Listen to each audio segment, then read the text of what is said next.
你好，欢迎来到睡前故事会。今晚我们不翻那些泛黄的故纸堆，请把你身旁的灯拧暗一些，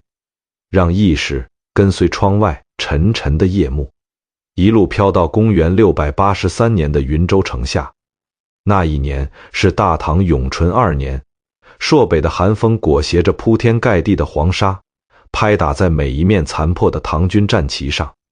数万突厥铁骑黑压压地列阵在城外的旷野之间，像一团缓缓逼近的乌云，遮住了整片天穹。大地在战马的铁蹄下微微颤抖，战鼓声、号角声、马匹的嘶鸣声汇成了一道令人头皮发麻的死亡交响。大唐的防线上，将士们紧握着手中的长矛，指节因为紧张和严寒而发白。就在这千钧一发的对峙之中，唐军阵列的正中央缓缓裂开了一条通道，一匹高头战马踩着沉稳的步点，从军阵的深处慢慢走了出来。马背上端坐着一个人，不是一个年轻的猛将，而是一位须发尽白、面容枯瘦、年近70的老者。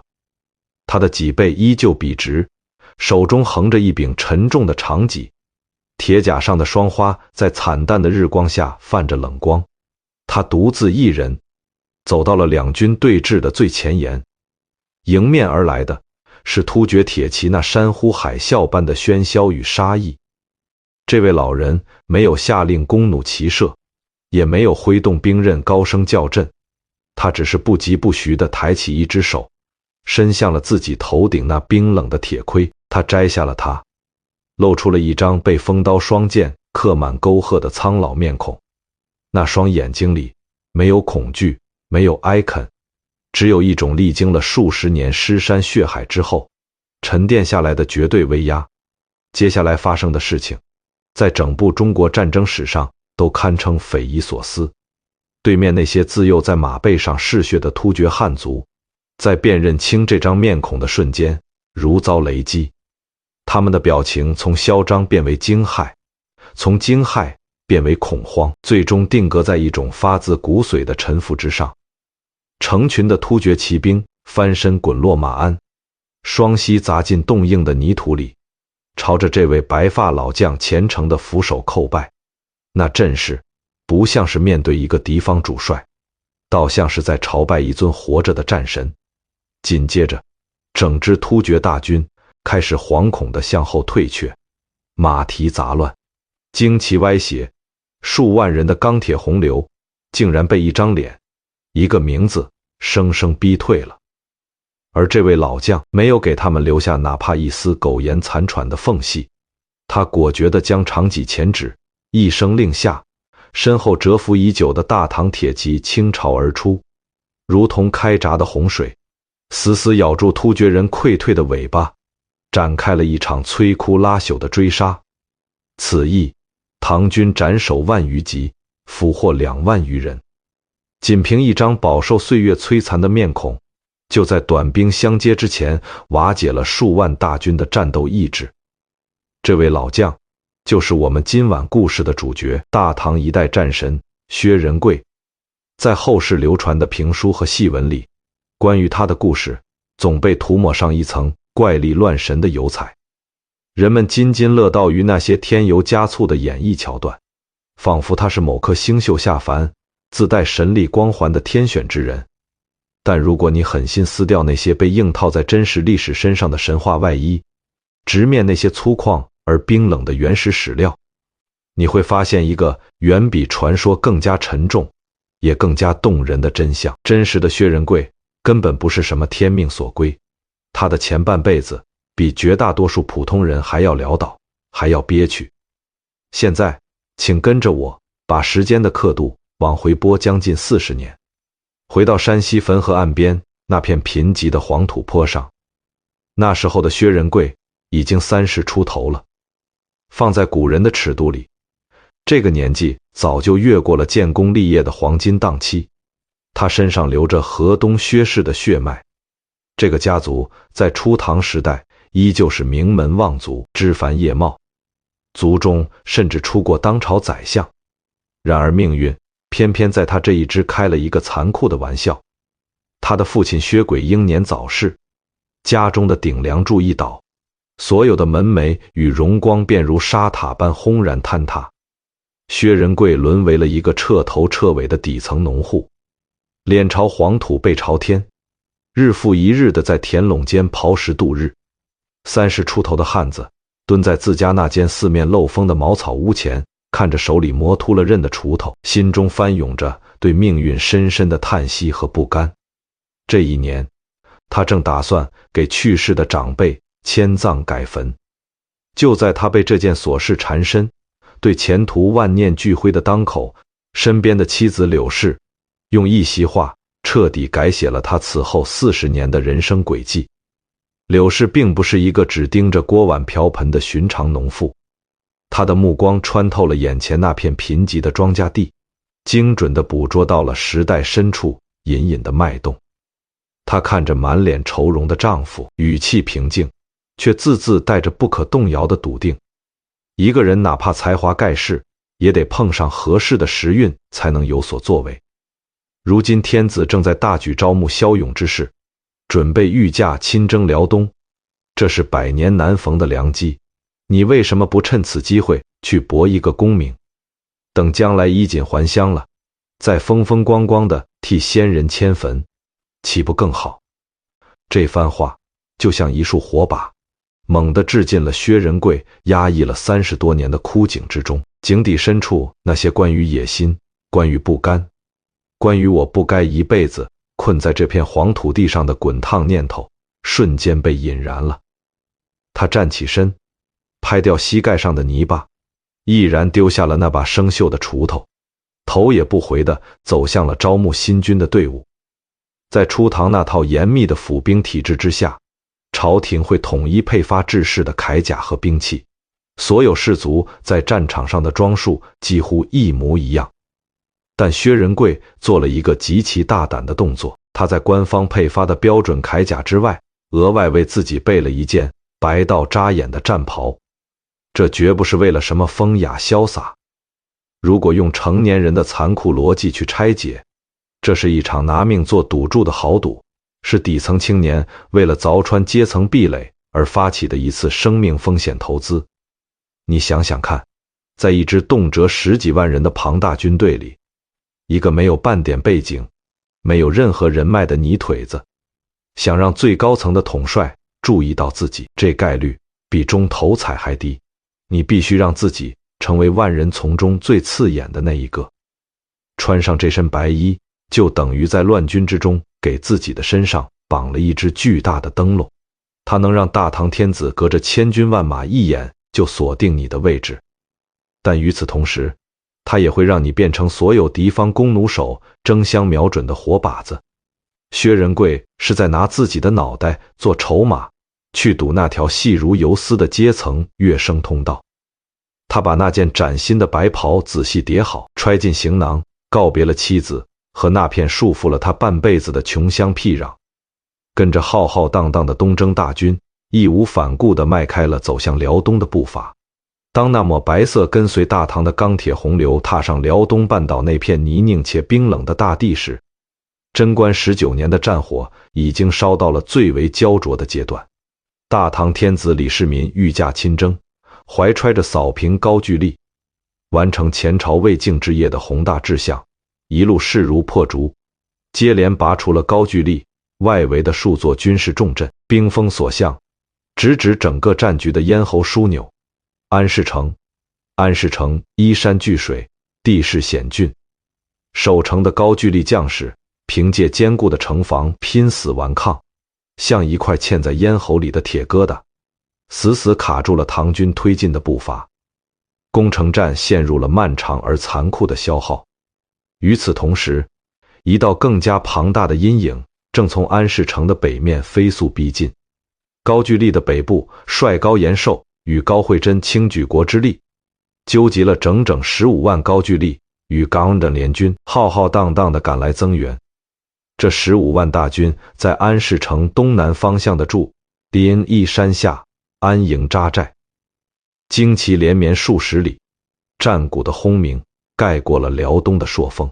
战特人世代生活在白山黑水之间，以渔猎为生，常年与猛兽搏杀，天性凶悍，作战时往往不计代价地发起集群冲锋，势头极为骇人。面对这股规模庞大且来势汹汹的生力军，唐太宗李世民展现出了千古一帝深不见底的军事天赋。他果断调整部署，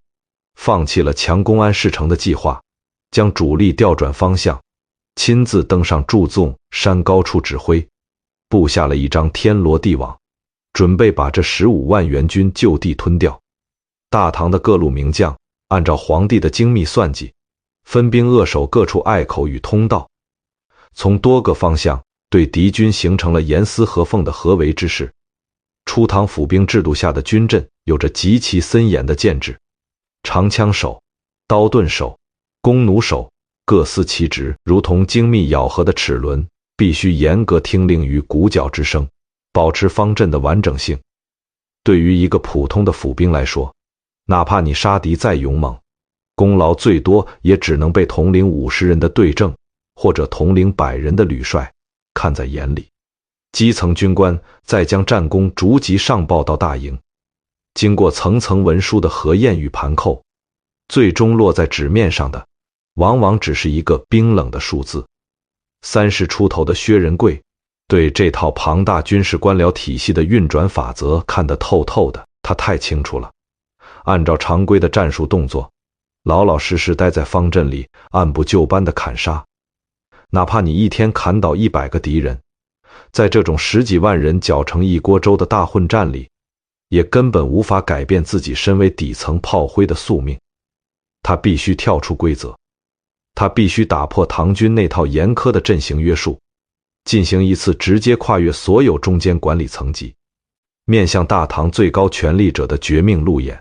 总攻的号角撕裂了辽东的天空，两军前锋即将发生剧烈碰撞的那一瞬间，薛仁贵做出了一个让周围所有袍泽都瞪大了眼睛的举动。他脱离了自己原本应该坚守的步兵方阵，将那件早就备好的白色战袍直接披在了制式铠甲外面。在数万名身穿暗黑或青褐色铁甲的大唐将士中间，这抹突兀的纯白就像一道闪电劈开了漆黑的夜幕，瞬间成为了整个战场上最扎眼的焦点。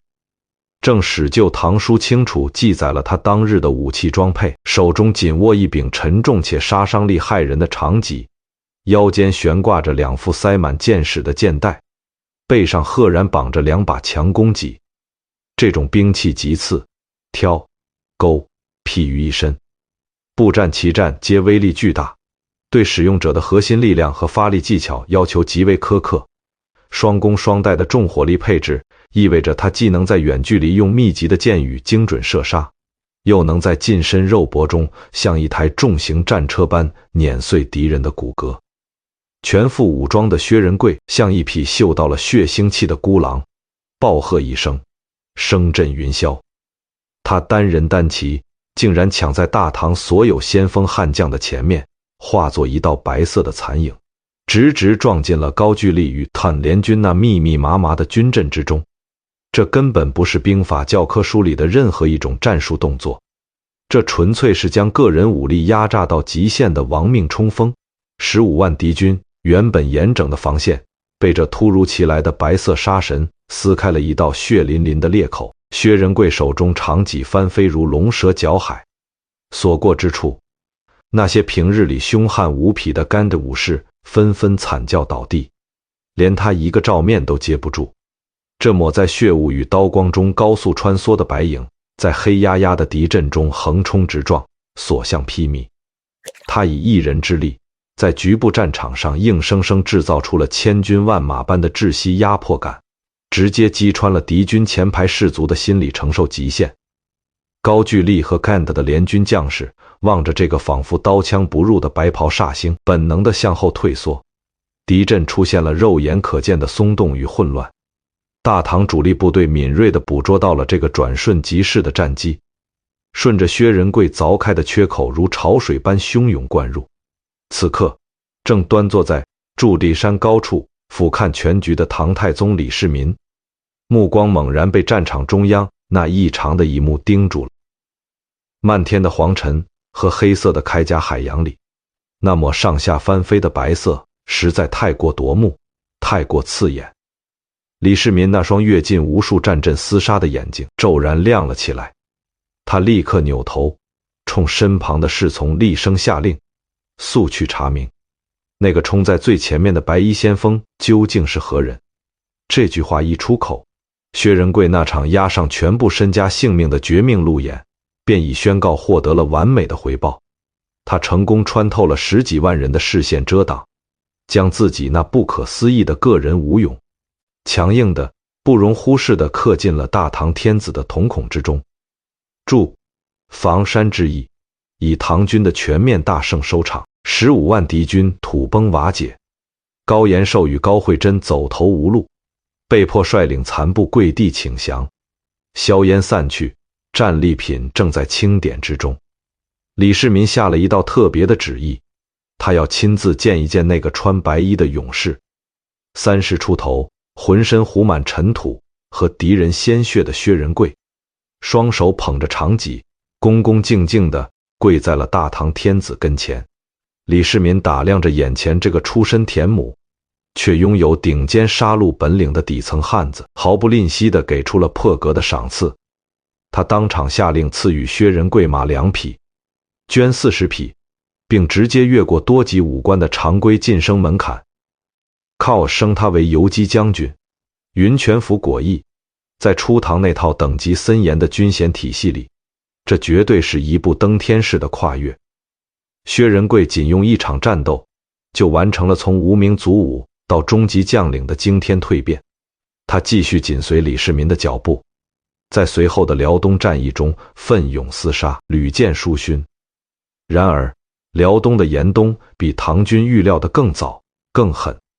安世成依旧像一块啃不动的硬骨头，死死挡在推进的路上。天降大雪，草木枯尽，战马断了草料，后勤补给线濒临崩裂。面对人力无法抗衡的自然绝境，理智的李世民果断下达了班师回朝的命令。退军途中，辽东半岛的寒风如同刀刃般刮过每一个唐军将士的脸，整支队伍弥漫着一股壮志未酬的压抑与落寞。李世民在途中再次召见了薛仁贵，这位天子的目光中闪烁着一种超越了城池得失的深邃光芒。他看着这位在战场上光芒万丈的爱将，发出了一段在中国历史上堪称经典的感慨：朕的那些旧日老将，一个个都年迈体衰了，很难再独自挑起镇守边疆的大梁。朕每次想在军中物色骁勇善战的后起之秀，挑来拣去，竟没有一个人比得上你。说到这里，李世民定定地凝视着薛仁贵，缓缓吐出了那句被《旧唐书》一字不差刻进史册的千古名言：朕不喜得辽东，喜得清也。意思是，这次出征虽然没能彻底拿下辽东，可我一点也不觉得遗憾，因为我得到了你这样一位盖世的将才。在帝王的格局里，城池的得失不过是一时的战略掌握，而一个能撑起帝国未来几十年军事脊梁的顶级人才，才是大唐基业长青的真正底牌。随着这句至高的评价，薛仁贵的官职在班师途中再次飞升，被直接任命为右领军中郎将。这意味着他已经从地方府兵中摸爬滚打的野战军官，正式迈入了保卫大唐皇室的中央禁军核心将领序列。那件在黄土地上裁缝的白色战袍，终于换成了大唐朝廷威风凛凛的将军官服。薛仁贵骑着高头大马，跟在皇帝的仪仗队后面，穿过潼关，踏进了那座繁华到了极致的长安城。他望着朱雀大街的宽阔与宫殿的巍峨，心中涌满了对未来无限的期许。然而，这座宏伟的帝都，给这位刚刚崭露头角的新星准备的，并不是接连不断的出征诏书。当厚重的宫门在他身后缓缓合拢，薛仁贵接到了入京后的具体差遣，镇守玄武门。在那扇以宫廷政变闻名天下的铁门之外，一场长达10余年，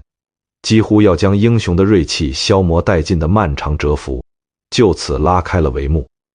薛仁贵穿着右领军中郎将的簇新官服，头一回站在这扇包铁大门前的时候，耳朵里听不到辽东战场上那种让人热血沸腾的鼓声，能听到的只有长安城沉重木鼓的刻板敲击，以及进军换防时铠甲碰撞的单调摩擦。对于一个习惯了在刀光剑影中拼杀搏攻的猛将来说，日复一日的太平值守，往往比真刀真枪的战场厮杀更叫人难以忍受。翻开《新唐书》和《旧唐书》那些惜墨如金的篇章，从贞观19年入京到永徽5年，整整10年光阴，薛仁贵在正史上的记载几乎是一片空白。史书里的留白对应到一个活生生的人身上，就是3600多个寂寂无闻的日日夜夜。大唐的右领军中郎将，官居正四品下，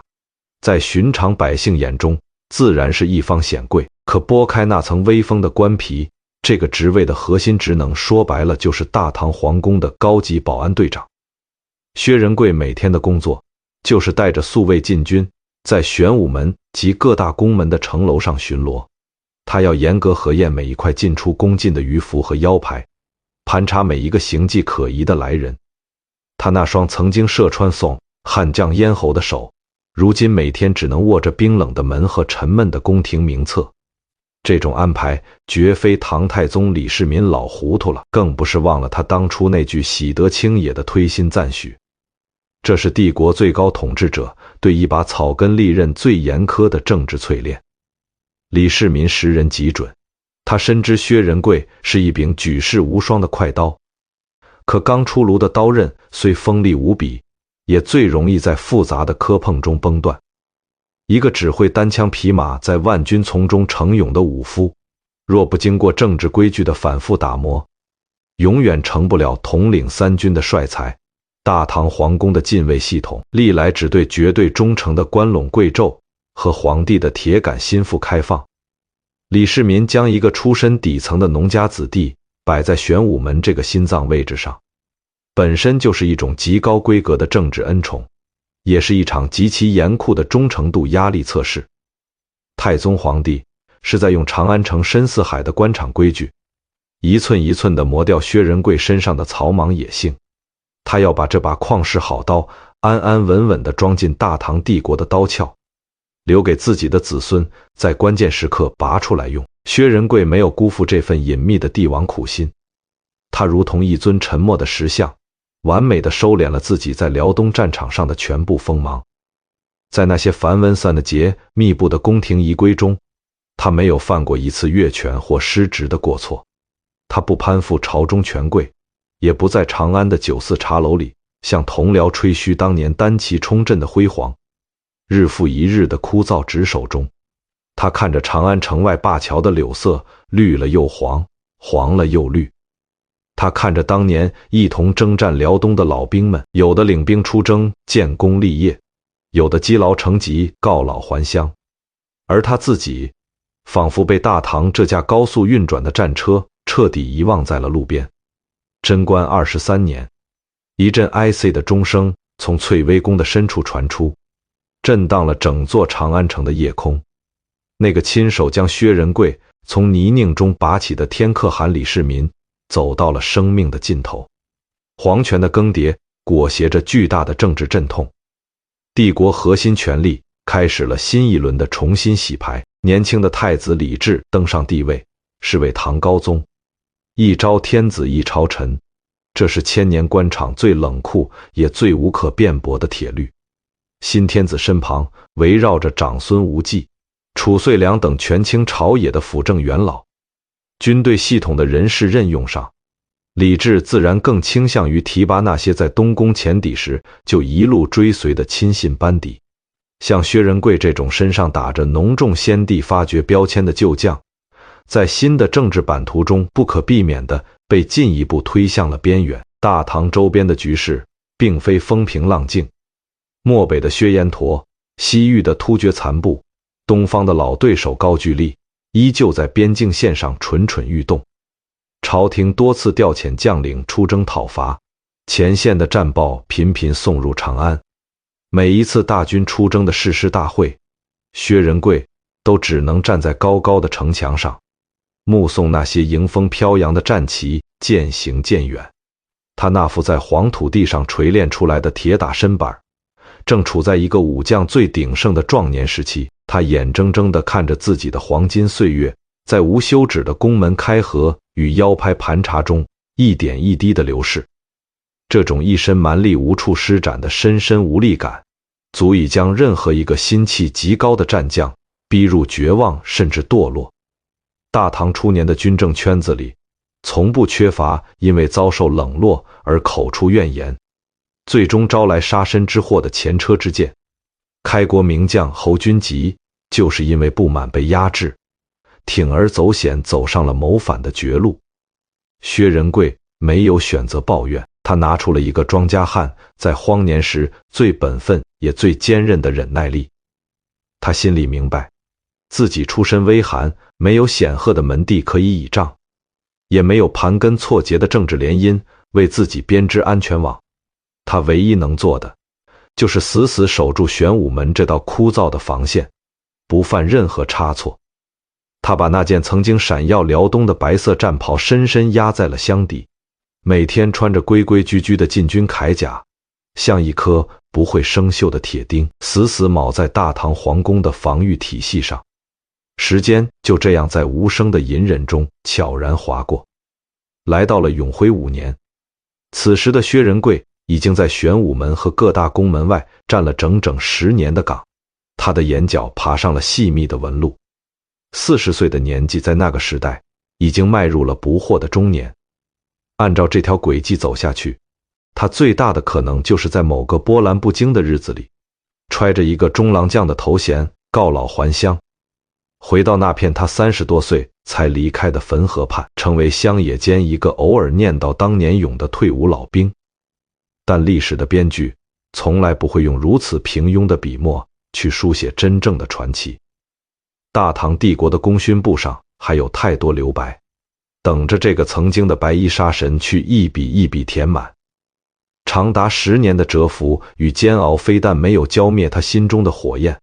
反而将他淬炼得如同深海底部的岩浆，表面波澜不惊，内里滚烫灼人。他只缺一个契机，一个能让新天子李治彻底看清他忠诚底色的极端时刻。永徽5年的盛夏，关中大地异常闷热。为了避暑，唐高宗李治带着庞大的后宫和随行百官离开长安，前往位于齐州西南方向的万年宫。万年宫原名九成宫，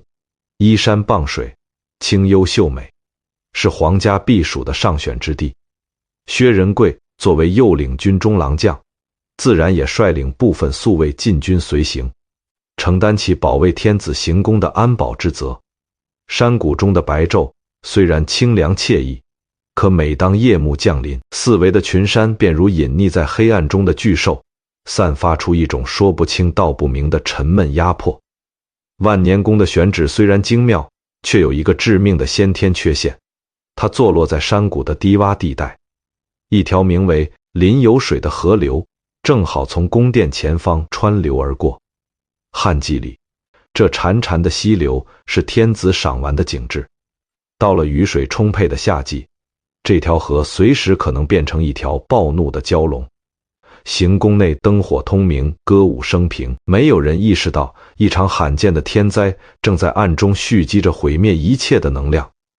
永徽5年闰5月22日的深夜，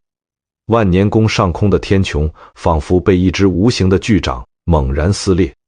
持续多日的阴雨在这一夜彻底爆发为铺天盖地的暴雨。万年宫建在齐州治所雍县东北方向的深山幽谷之中，地势低洼，本是为了避暑的绝佳选择。唐代的皇家在当初择址时看中了这里的清凉，却严重低估了这种地形在极端天气下暗藏的致命杀机。临有水这条平日里温驯穿过行宫的小溪，在吸纳了群山倾泻而下的庞大水量之后，迅速暴涨膨胀，夹裹着巨石、泥沙和折断的参天古木，化作一道排山倒海的洪流，朝着万年宫无情地倾泻而来。黑暗之中，水流撞击山体的轰鸣盖过了天际的惊雷，大地剧烈的震颤，让所有人都感受到了死亡的逼近。按照大唐皇家的安保制度，天子出行在外的行宫防御分为内外多重严密的警戒圈，数千名全副武装的宿卫禁军本该是这道防御体系中最坚不可摧的铁壁，然而面对10几丈高，如同黑色城墙般压顶而来的洪峰，人类的任何军事纪律都显得脆弱不堪。这些平日里穿着光鲜铠甲、出身关陇贵胄的禁军将士，在灭顶之灾的冲击下，心理防线瞬间崩溃。《旧唐书》用4个令人心惊肉跳的字记录了当时的惨状：宿卫皆散。他们扔掉手里的长枪和盾牌，像一群失去方向的鲸马，背对着那道滔天巨浪四散逃命。在四面八方都是震耳欲聋水声的绝境里，趋利避害的拔腿就跑，几乎成了所有人的生物本能。整个禁军防御系统全面失控，所有人都疯了一样向着地势高的地方拼命攀爬。薛仁贵做出了一个截然相反的选择，他逆着溃散的人流，朝着死亡的深渊发起了一次反直觉的决死冲锋。这位绛州龙门出身的草根武将，冲着黑暗中四散奔逃的人群，爆发出了一句足以穿透千年历史迷雾的怒吼：天子正处生死之间，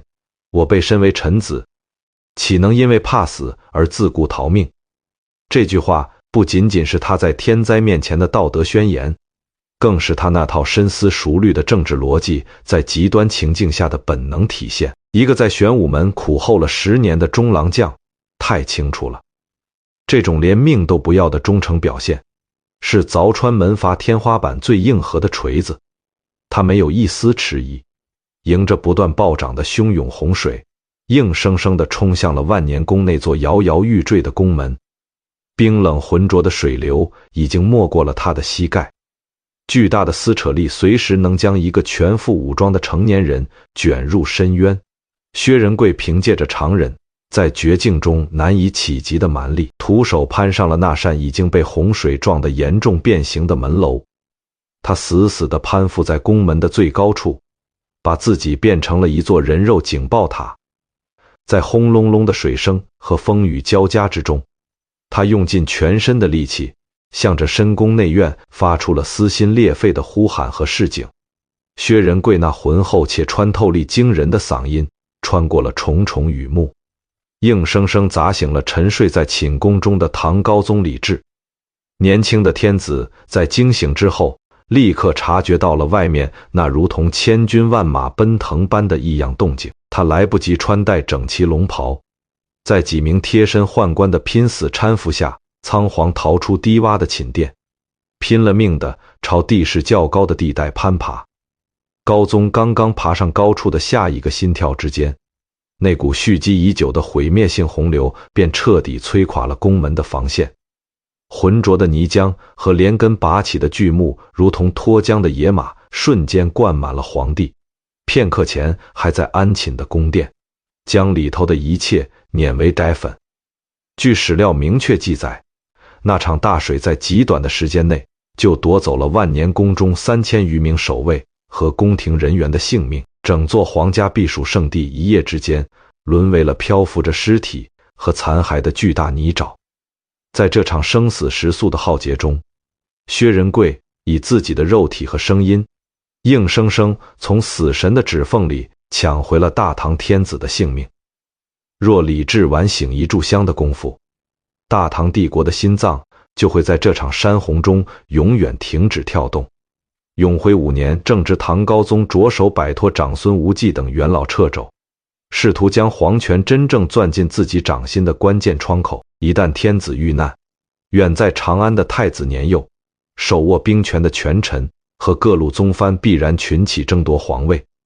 初唐好不容易奠定的政治秩序很可能一夜之间倒退回军阀混战的噩梦。薛仁贵的那声呼喊，救的不仅仅是李治一条命，更是将整个大唐王朝从一场灾难性的政治坍塌边缘硬拽了回来。黎明的曙光终于艰难地撕开了厚重的云层，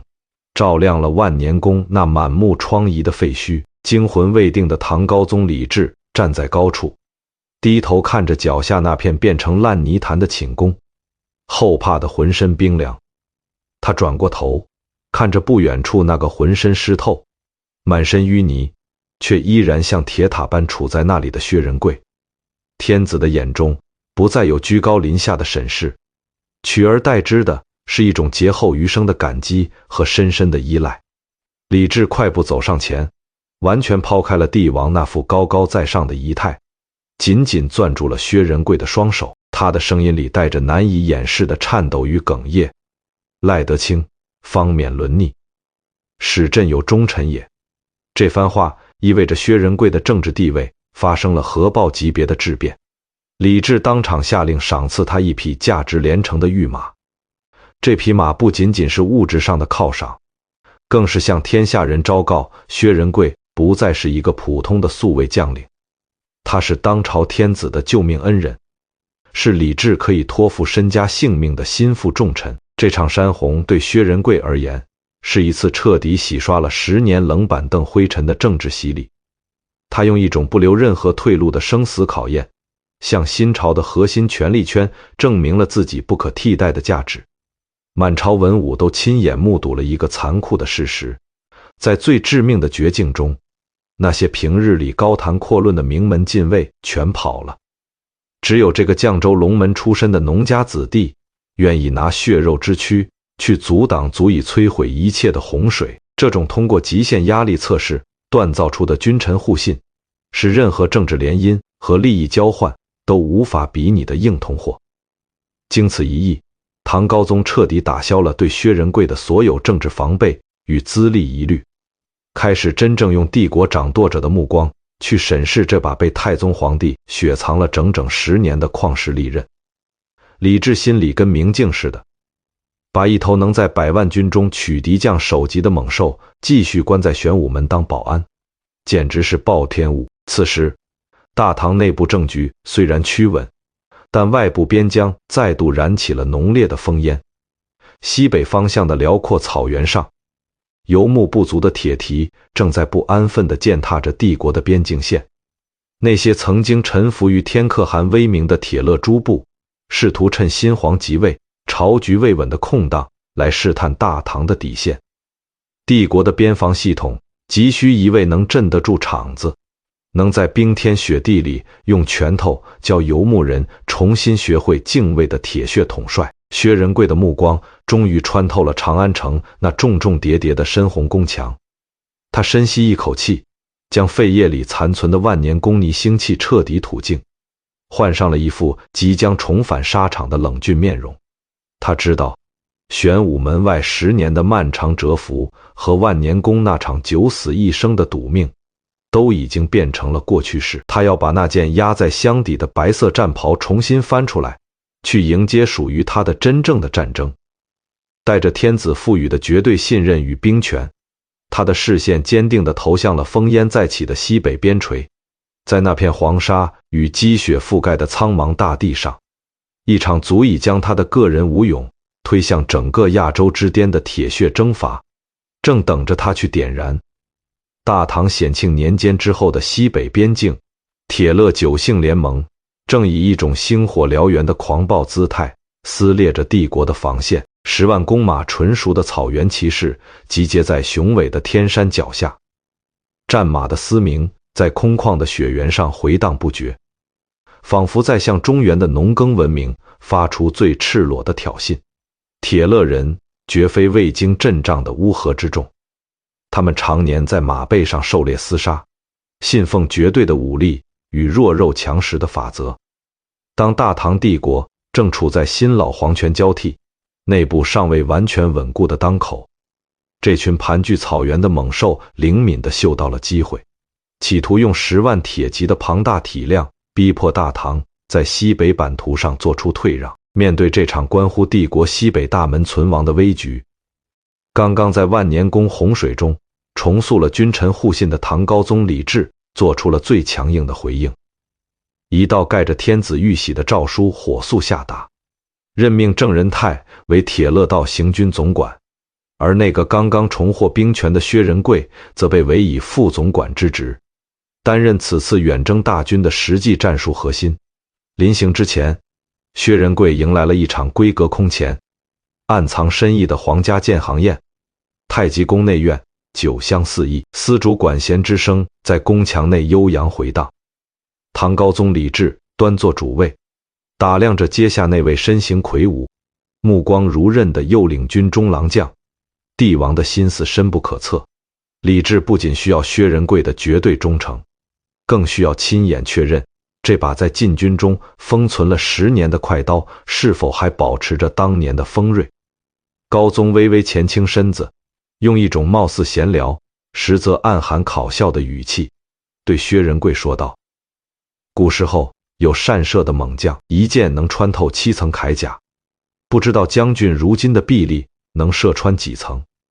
这绝不是一句寻常的劝酒辞令。冷兵器时代，统帅的个人武勇往往是维系数万大军士气的定海神针。皇帝是要在这座衣香鬓影的皇家园林里进行一场真刀实枪的极限武力测试。随着高宗一声令下，5重由厚铁片和熟牛皮编缀而成的步兵重甲被宫廷侍卫一层叠一层地架在了远处的木桩上。5重甲胄叠加起来的厚度和防御力，足以让当时绝大多数的强弓劲弩在他面前沦为摆设。薛仁贵没有说任何表决心的废话，他起身走到大殿中央，从侍卫手中接过那把属于他的特制硬弓，左手握弓，右手搭箭，双脚稳稳定在青砖地面上，全身的肌肉在一瞬间绷紧如满弦，没有花哨的前摇，没有半点犹豫。只听得一声如裂帛般的弓弦炸响，那只粗壮的破甲重箭化作一道残影，裹着凄厉的破空啸音，精准而狂暴地撞上了远处的铠甲堆。伴随着一阵令人牙酸的金属碎裂声响，箭矢不仅毫不费力地洞穿了第1层铁甲，更是气势不减地将后面4层重甲接连贯穿。箭簇深深钉入了最末端的木桩之中，箭尾的白羽在空气里剧烈颤动，嗡嗡作响。整个太极宫内院刹那间死一般的寂静，在场的所有文武百官都被这超乎人体生理极限的恐怖力量震得说不出话。高宗李治的眼底掠过一丝难以掩饰的震撼与狂喜，他当即命人取来皇宫内库中最坚固的一副精甲，亲手赏赐给了这位无双猛将。太极宫中的这场射甲路演，不仅让薛仁贵带着天子的终极背书踏上了西征之路，更为即将在天山脚下发生的那场心理大崩溃预先埋下了一枚毁灭性的恐怖引信。大唐的远征大军顶着漫天风雪，跨越数千里黄沙戈壁，终于抵达了天山。那连绵起伏的山脉脚下，10万铁勒大军早已严阵以待。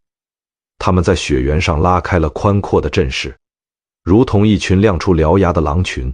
死死盯着远道而来的唐军。游牧民族的战争往往有一套原始且血腥的开场仪式。铁勒9姓的联盟首领为了在气势上彻底碾压唐军，并没有急于发动全线冲锋。他们从10万大军中精挑细选出了数十名身经百战、代表各部落最高战力的顶尖骁将。这几十个骁将骑着最雄峻的战马，挥舞着马刀，像一阵狂飙般冲出本阵，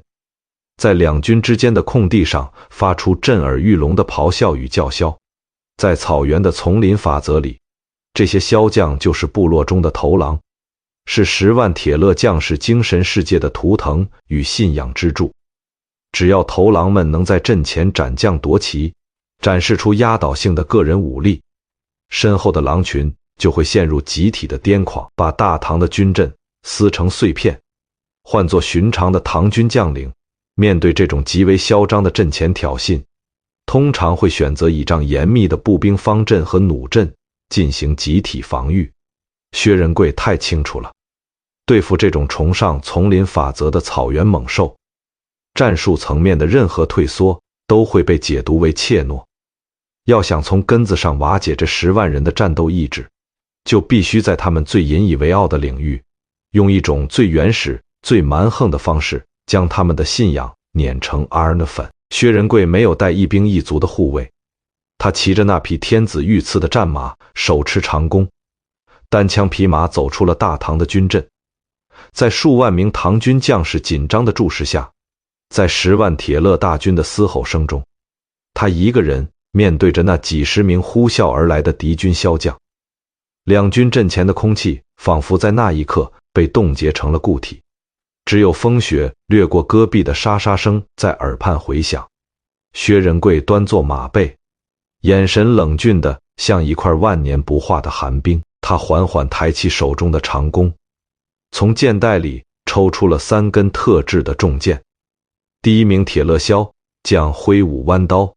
带着狰狞的笑意，已经冲入了一箭之距。弓弦再次发出那种令人心悸的炸响，一抹流光瞬间跨越了两人之间的距离。那名铁勒骁将甚至连一声惨叫都没来得及发出，就被粗壮的羽箭贯穿了胸腔，巨大的冲击力将他整个人从马背上掀飞出去。尸体砸在雪地上，溅出一蓬红白交杂的血沫。失去主人的战马发出凄厉的悲鸣，在阵前盲目的打转。第二名骁将目睹此景，眼底闪过一丝惊骇，但凭着悍勇的本能依然催马向前。迎接他的是同样冷酷无情的第2根羽箭，箭簇精准地穿透了他的咽喉，鲜血如泉涌般在半空中绽开一朵触目的红花。当第3名骁将栽倒在薛仁贵的第3根羽箭之下时，整个战场陷入了一种比冰雪还要死寂的恐怖沉默。那几十名方才还不可一世的铁勒骁将，此刻像被施了定身术一般，死死勒住胯下的战马，再也不敢向前迈出半步。他们那被草原烈风磨砺得无比坚韧的神经，在薛仁贵这轻描淡写的3次拉弓面前，被彻彻底底地崩断了。在游牧民族的认知体系里，射术是刻在骨子里的生存本能，是他们最为骄傲的看家本领。眼前这个大唐将领，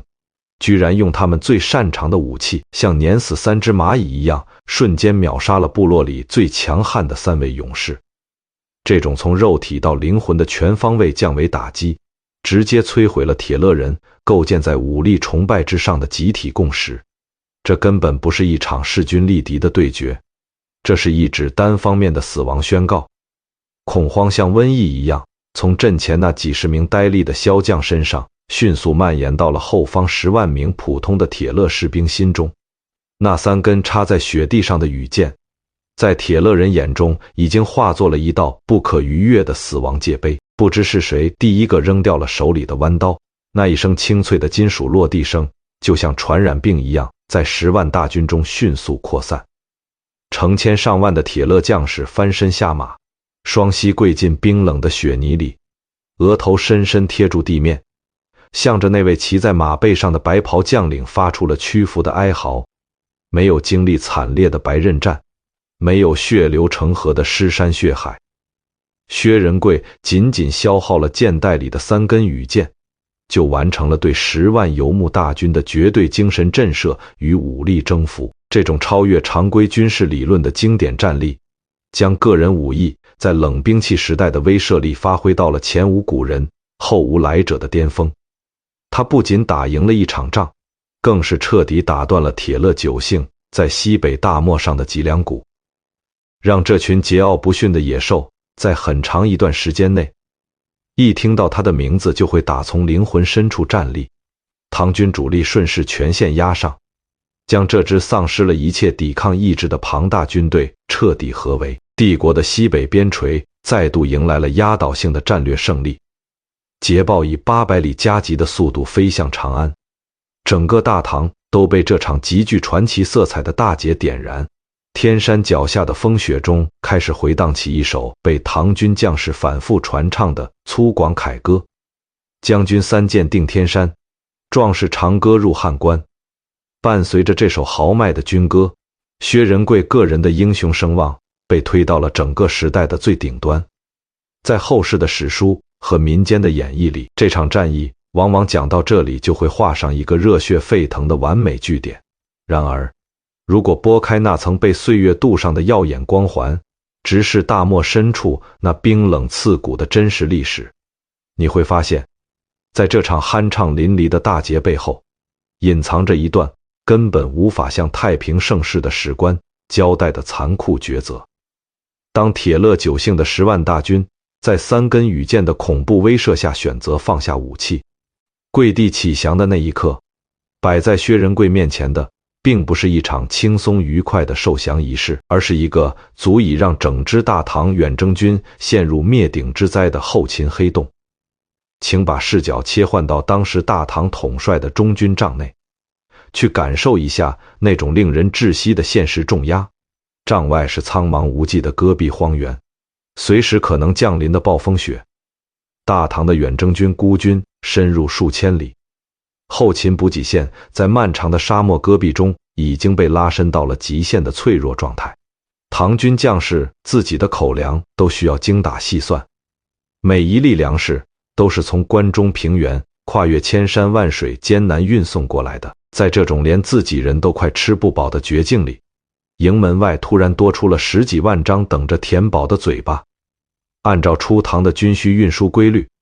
在漠北这种恶劣地形下，每往前线运送1石粮食，路途上就要消耗掉好几10石的运输成本。薛仁贵手中的粮草储备根本不可能撑住这10几万铁勒降卒哪怕3天的口粮。没有粮食，这些刚刚放下武器的游牧民族在饥饿的驱使下，转眼就会重新变成一群择人而噬的恶狼。游牧部落的生存逻辑历来是将叛无常，他们在强敌面前可以卑躬屈膝，一旦缓过劲来或者抓住破绽，立刻就会在背后捅上致命的一刀。想要把这10几万身强力壮的俘虏安全押解回几千里外的长安，在军事后勤学上完全是一个违反常理的死局。唐军在押解途中不仅会被彻底拖垮，更随时可能遭遇俘虏的绝地反扑。面对这个无解的后勤噩梦和巨大的安全隐患，如果换作出身关陇门阀的世家名将，他们或许会凭借深厚的政治背景，选择一种表面上更仁慈的做法，比如冒着风险就地安抚，即便最后出了乱子，也有朝中的家族势力帮忙善后。薛仁贵没有这种退路，他是山西汾河畔种地出身的草根，在大唐官僚体系中没有任何可以倚仗的政治靠山，他唯一的资本就是身边这支跟着他出生入死的军队。一旦这支军队因为接收俘虏而炸营或者被反杀，他个人的生命和好不容易拼杀出来的一切都会化为乌有。在极致的生存压力之下，这位统帅被迫关闭了大脑中所有关于仁慈与道德的开关。他下达了那道在中国战争史上饱受文人诟病，却在当时最为冰冷理智的军令，将那些刚刚投降的铁勒将士就地坑杀。数万名曾经驰骋草原的游牧战士，就这样被无情地掩埋在了天山脚下那冰冷的冻土之中。这绝不是出于什么变态的嗜血心理，而是一个统帅为了保证大唐远征军能活着走出大漠而做出的最黑暗的军事止损。除了这场带着浓烈血腥气的屠杀，《旧唐书》还毫不避讳地记载了薛仁贵的另一个污点。他在平定铁勒之后，不仅纵容手下将士大肆掠夺部落财产，甚至还将铁勒部族首领的女儿强行纳为己妾。这种抢掠财货、霸占敌将家眷的行径，完全违反了大唐军法中有关严明军纪的条文。在后世的道德审判中，这往往被视作英雄堕落、贪财好色的铁证。但如果用成年人的权力运转逻辑去深度剖析，你会发现，这种看似堕落的行为，其实是草根将领一种迫不得已的灰色妥协。薛仁贵统帅的这支远征军刚刚在生死边缘完成了一场残酷搏杀，士兵们在极端恶劣的环境中卖命，对战利品的渴望早已膨胀到了临界点。作为一个没有显赫门第做后盾的主帅，薛仁贵在军中的威望完全是靠带着大家打胜仗一刀一枪挣出来的。如果他在这个节骨眼上强行扮演道德圣人，严令禁止士兵碰任何战利品，那些杀红了眼的骄兵悍将瞬间就会对他生出怨恨，军队的凝聚力会在顷刻间土崩瓦解。冷兵器时代的军队管理逻辑里，统帅必须懂得与将士同甘共苦，更要懂得在特定时刻同流合污。薛仁贵带头收受纳下铁勒女子的举动，等于主动把自己的双手也染成了黑色。他用这种自毁清誉的方式向麾下的将领们传递了一个隐秘的信号：所有的好处大家都有份，所有的罪责主帅带头扛。通过利益捆绑和共同的污点，他将这支刚刚沾满铁雷人鲜血的凶悍军队重新牢牢地焊接在了自己的帅旗之下。当薛仁贵带着平定天山的赫赫军功班师回朝时，等待他的并不是单纯的鲜花与掌声。长安城那座幽深的太极宫里，一场针对他个人品行的政治风暴已经酝酿成型。大唐的文官集团对这种破坏军纪、屠杀降众的行为深恶痛绝，以司卫少卿来济为首的众多御史和谏官像闻到血腥味的鲨鱼般群起而攻，一封封措辞激烈的弹劾奏章如同雪片般飞上唐高宗李治的龙案。这些饱读圣贤书的士大夫们强烈要求按照大唐律法将薛仁贵革职查办，甚至处以极刑，以正国法。长安城的官场都在屏息以待，盯着这位风头正劲的草根名将如何度过这场政治危机。端坐龙椅的唐高宗李治面对群情激愤的弹劾浪潮，展现出了一个成熟帝王极其高超的平衡术。李治心里跟明镜似的，天山脚下那笔烂账在道德上绝对站不住脚，可在帝国宏大的国家利益面前，道德往往是最廉价的标尺。皇帝需要的是一个能替大唐扫平边患，能用铁拳把游牧民族打到彻底胆寒的实用主义军神。坐在长安城里纸上谈兵的文官们，根本体会不了前线那种你死我活的极端生存环境。更深一层的帝王心术在于，一个有着明显贪财好色污点、被文官集团孤立的武将，远比一个道德完美、朝野上下毫无把柄的军神要好控制得多。薛仁贵的这些灰色污点，恰恰成了他递交给皇权的一份最让人放心的政治投名状。唐高宗当朝颁下了那道充满帝王智慧的旨意，他不仅没有对薛仁贵进行任何实质性的惩处，反而以平定铁勒的盖世奇功为由，下令以功抵过，将所有罪责一笔勾销。这场看似凶险万分的弹劾风暴，就在皇帝轻描淡写的偏袒中烟消云散。薛仁贵那颗悬到嗓子眼的心终于落回了肚子里，他深知这是天子对他那套生存法则的默许。大唐帝国这台国家机器依然在高速运转，根本没有时间为几个遥远部落的悲剧而停下脚步。高宗之所以如此不遗余力地护住这把带着污点和血腥味的快刀，是因为帝国在另一个方向上面临着一场更加庞大的决战。在遥远的东方大地上，那个曾经让隋朝2代帝王折戟沉沙，也让唐太宗抱憾终身的高句丽，依然顽固地矗立在冰天雪地之中。大唐需要彻底终结这个盘踞东北亚的100年大患，完成几代中原帝王的终极战略夙愿。要撕开高句丽那层坚如磐石的防线，正需要薛仁贵这样一把绝对锋利且不问道德对错的无情利刃。长安城的政治风向在悄然转变，兵部的作战地图上，红色的箭头已经密密麻麻地指向了辽东半岛的纵深腹地。随着出征的诏书再度颁下，那个刚刚在西北雪域留下无尽杀戮的老兵，重新整理好了他那件标志性的白色战袍。总章元年的辽东半岛正被一场百年罕遇的暴雪死死封锁，那股足以冻裂战马铁蹄的严寒，丝毫没有阻挡住大唐帝国彻底吞灭高句丽的终极步伐。这场倾注了2代帝王心血的灭国之战，早在2年前的乾封元年就已经拉开了血腥的序幕。彼时高句丽内部因为一代枭雄渊盖苏文的病亡而陷入了同室操戈的权力崩塌。渊盖苏文的长子渊南生走投无路，主动向大唐投降，恳请军事介入。大唐敏锐地抓住了这个从内部瓦解敌国的战略窗口，以历经高祖、太宗、高宗3朝的元老名将李继挂帅，向鸭绿江畔发起了全面总攻。大唐军事推演的沙盘上，有一座名为扶余城的北方重镇，像一颗钉入咽喉的毒钉，死死卡住了唐军向南推进的通道。扶余城城防坚固，依山傍水，城中驻有数万高句丽精锐守军，是整个北部防线的核心堡垒。唐军主力推进到扶余城外围时，遭遇了前所未有的强悍阻击，战局一度陷入令人窒息的僵持。按照常规的围城打援战法，以步兵稳步攻坚的推进速度，不仅会成倍消耗靠漫长补给线运来的粮草，更可怕的是在辽东那长达数月、零下几十度的酷寒冬季里，大唐将士很可能被活活冻死在冰冷的营帐之中。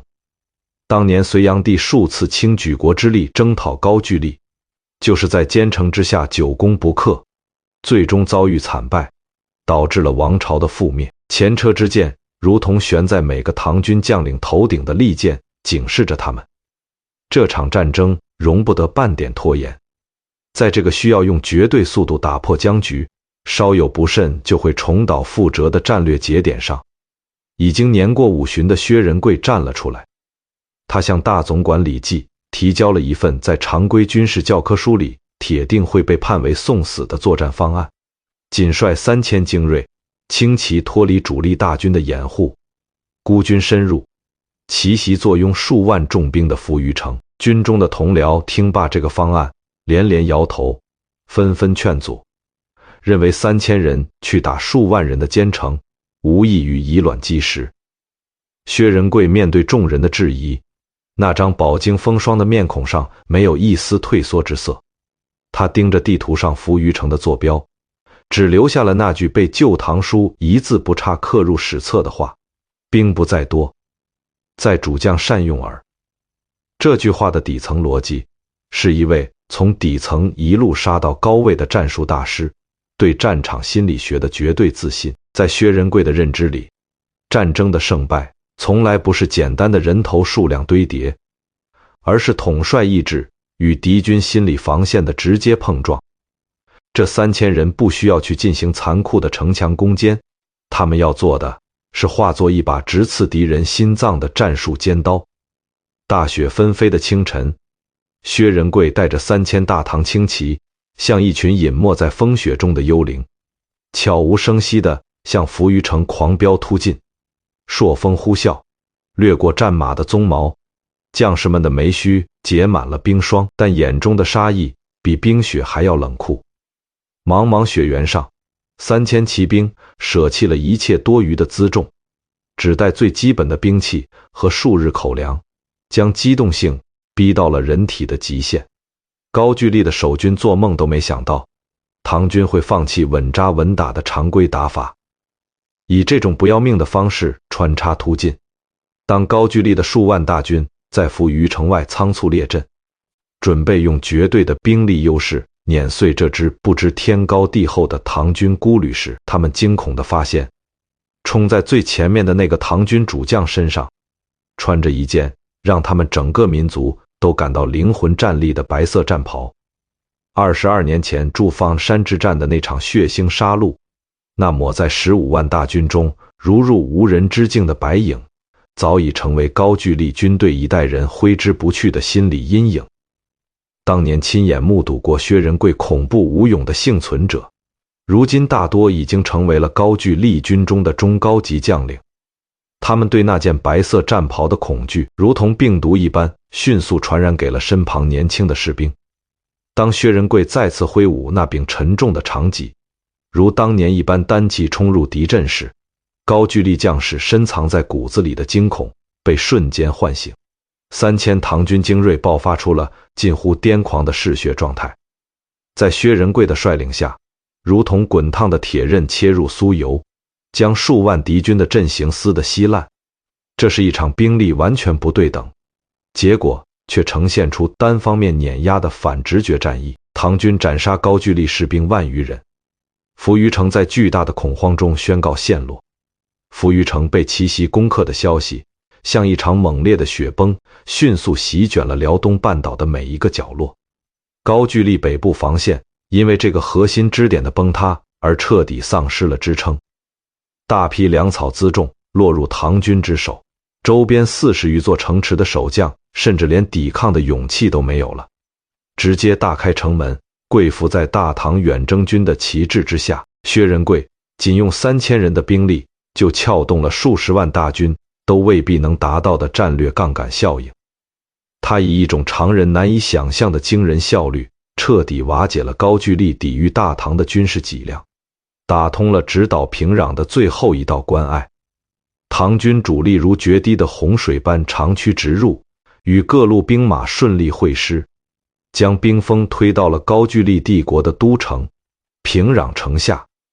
那座曾经让中原王朝吃尽苦头，让唐太宗临终都深以为憾的古老都城，终于在大唐重型攻城器械的轰击下摇摇欲坠。城内弹尽粮绝，士气涣散，高句丽的权贵们再也无力维持那早已摇摇欲坠的统治。高句丽末代君主高臧被迫走出城门，向着大唐的龙旗低下了他曾经高傲的头颅。这个盘踞东北亚长达700余年，长期威胁中原王朝边境安宁的庞大政权，在战火的无情碾压下被彻底抹除。薛仁贵骑着战马缓缓穿行在平壤城那布满瓦砾的街道上，耳畔充斥着唐军将士震天的欢呼。他抬头望着那面插在城头迎风烈烈的大唐军旗，脑海中闪回到20多年前自己穿着白袍在辽东泥泞里第一次发起冲锋的画面。那个曾经因为出身贫寒而备受冷眼的农家汉子，那个在玄武门外守了10年冷板凳的禁军将领，终于在帝国的最东方，用一场场堪称神迹的军功，将自己的名字死死地刻进了大唐的史册。他不仅完成了当年离乡时立下的宏愿，更替九泉之下的先帝李世民，了结了那个最大的战略遗憾。唐高宗李治为了表彰他在这场灭国之战中的首功，下达了一份政治分量极重的任命诏书。薛仁贵被正式授予右威卫大将军，并出任大唐第1任安东都护，统领2万大军镇守平壤。安东都护府的建立，意味着大唐帝国的版图被史无前例地推至鸭绿江东岸。薛仁贵此刻已经站上了一个武将所能触及的权力与荣耀的绝对顶峰。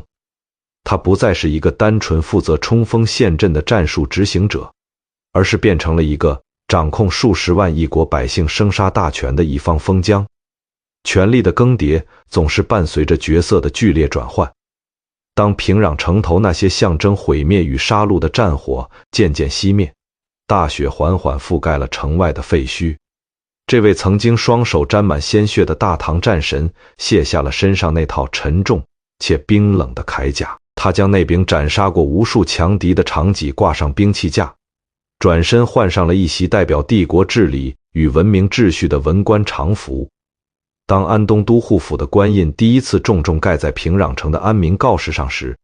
这位半路出家的草根统帅正式开启了他一生中最不擅长也最缺乏经验的文治生涯。在一个刚刚被战火彻底摧毁的异国他乡重建秩序，其难度丝毫不亚于在筑地山面对15万大军的冲锋。平壤城里弥漫着浓烈的血腥味和焦木的气息，街道上到处是失去亲人的孤儿寡母和充满敌意的绝望眼神。高句丽人对这支摧毁了他们家园的大唐军队，骨子里刻满了深入骨髓的仇恨。在冷兵器时代的征服史中，对待亡国之民最常用的手段是残酷镇压、无休止的掠夺，甚至大规模的屠戮。那些杀红了眼的大唐骄兵悍将，也正虎视眈眈地盯着这座城中残存的财富与人口，将这里视作理所应当的战利品。薛仁贵手握2万重兵，完全可以像当年在天山脚下坑杀铁勒降族那样，用最铁血的手腕将高句丽的残余反抗势力彻底抹除，以暴力维持高压统治。对一个武将来说，无疑是最驾轻就熟，也最能立竿见影的低成本方案。然而，这位刚从尸山血海中走出来的安东都护，却做出了一个令所有唐军将领大惑不解的决定。他下达了接管平壤后的第一道铁律：任何人胆敢劫掠平民、私闯民宅，一律按大唐军法就地处斩，绝不姑息。这条军令不是挂在墙上的表面文章，而是用几颗违纪唐军士兵的人头，硬生生在平壤城里砸出了一道不可逾越的红线。薛仁贵太清楚了，武力可以摧毁一个国家的城墙，但永远无法征服一个民族的人心。当年他在天山坑杀降族，是因为孤军深入，面临断粮的生死绝境，那是为了保全大唐主力不得不做出的黑暗止损。如今他作为代表大唐天子镇守一方的最高行政长官，首要之务已不再是杀戮，而是让这片焦土重新焕发生机，长治久安。大唐的军旗不仅要能带来毁灭，更要能带来高于高句丽旧贵族统治的文明与秩序。这位一辈子只握过长戟和强弓的武将，开始学着用一双粗糙的大手去笨拙却真诚地缝合这座城市的巨大创伤。旧唐书中用寥寥数语精准地记录了他在任期间做的3件充满政治智慧的实事：抚孤存老，减任忠良，迎海讨散。第一件，他脱下官服，亲自带着军粮和物资走进平壤城那些残破的坊市。他去看望在战火中失去儿子的老人，去安抚失去父亲的孤儿，给他们发放口粮，保障最基本的生存底线。你可以想象那个画面，那个曾经穿着白袍如杀神般收割无数高句丽士兵性命的战神，此刻弯下腰，用一双长满厚茧的手将救命的粮食递到那些衣衫褴褛的高句丽百姓面前。这种反差带来的冲击力远胜过任何华丽的政治宣讲。高句丽百姓惊愕地发现，这位大唐的安东都护似乎和他们过去那些高高在上、只知横征暴敛的本土旧贵族完全不同。他身上保留着底层农家子弟那种最朴素的同理心，能真切地体会到普通人失去土地和亲人之后的那种绝望。第二件，他敏锐地察觉到，要想真正稳住辽东的局面，单凭2万唐军驻守远远不够，必须实现一定程度的属地化管理。他开始在当地广泛寻访有才干、有声望的高句丽旧臣和地方豪杰，只要这些人愿意放下仇恨，真心归附大唐，薛仁贵就毫不犹豫地将他们提拔到安东都护府的各级行政岗位上，在刚刚平定的敌国故土上重新武装并重用曾经的对手。这需要统帅具备何等强大的战略自信。他把一部分权力与信任大胆地交还给了这片土地原本的主人。这种充满包容与信任的政治手腕，极大地安抚了高句丽残余势力的恐慌心理，让他们看到了在新朝继续生存和发展的希望。许多原本躲在深山老林里准备打游击的高句丽人，在得知这种宽大的政策后，纷纷放下武器走出了深山。第三件，也是最考验地方官政绩的一件，他下令大开城门，张榜安民，欢迎那些因战乱流离失所的百姓返回家园。他动用唐军的力量，帮助百姓清理废墟，修缮被烧毁的房屋，恢复农田的春耕秋收。薛仁贵本身就是底层农户出身，他比谁都清楚，对普通老百姓来说，谁坐在龙椅上并不重要，能吃饱饭，能安稳过日子，才是天底下最大的道理。在他的悉心治理下，平壤城内弥漫的硝烟渐渐散去，破败的街巷重新响起了商贩的叫卖声和孩童的嬉闹声。原本剑拔弩张，随时可能爆发暴动的高句丽故地，竟奇迹般地迎来了久违的安宁与祥和。正史中用了一句极高规格的评语来总结他这段文治岁月：高丽士众皆欣然忘亡。意思是，高句丽的百姓和士族在这位大唐武将的治理下，竟然高兴地忘记了自己亡国奴的身份。短短8个字，是对薛仁贵行政能力的最高嘉许，也是他个人政治生涯中最充满人性光辉的一页。他用自己的真诚与常识，完成了一次从冷血屠夫到仁慈父母官的蜕变。大唐的威信在这片东亚的边缘地带稳稳地扎下了根，成为一道不可撼动的东方屏障。这位年过半百的老将，在这片异国他乡的土地上，度过了一段他人生中最安稳也最受人敬仰的平缓岁月。他看着那些重新长出庄稼的辽东农田，或许会偶尔想起当年在山西汾河畔种地的日子，从一个连给先人改葬都凑不出钱的穷苦农民，到掌控数十万异国百姓命运的封疆大吏。他用30年的刀光剑影，为自己搏出了一个足以光宗耀祖的辉煌晚年。按照传统的叙事逻辑，薛仁贵的故事到这里就该画上一个圆满的句号。他大可以在安东都护的任上安度余生，最终以功臣的身份青史留名，被永远供奉在大唐的功臣阁中。然而，乱世的剧本从不会为了某个人的功成名就而停止翻页。大唐帝国的疆域实在太过辽阔，辽阔到任何一个方向的微小震动都可能引发一场席卷全局的政治海啸。